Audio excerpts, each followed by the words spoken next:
Dobrodošli v novi oddaji Mednarodne novice. Spletna stran catholicnewsagency.com je objavila novico, da se je papež Frančišek konec marca srečal s slepimi in gluhimi. To je prvi tovrstni dogodek v zgodovini Vatikana, da je papež imel avdienco izključno za slepe in gluhe, ki jih je pozval k opustitvi pesimizma ter sprejemanju življenja in upanja. Jacob Bate, gluhi udeleženec tega srečanja, pravi, da je presenečen nad številom udeleženih in upa, da bo papež Frančišek izboljšal odnose z gluho skupnostjo. Bejče komentira, da je bila edina pomanjkljivost na tem srečanju to, da so bili prisotni samo tolmači italijanskega znakovnega jezika.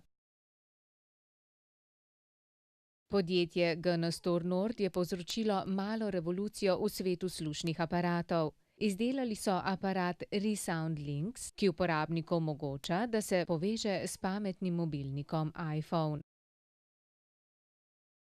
Lahko naravnava nastavitve na slušnem aparatu in neposredno iz mobilnika sprejema telefonski pogovor ali glasbo.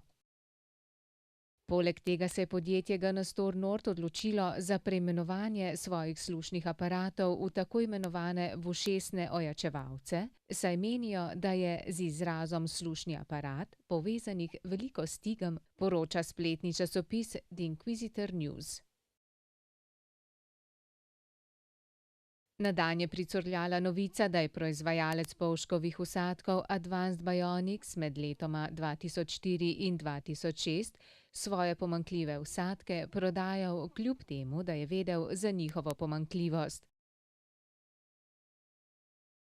V vsadke HRS 90K naj bi prihajala vlaga, zaradi česar je uporabnika lahko stresel električni tok. Skupno so prodali kar 4000 pomanjkljivih vsadkov.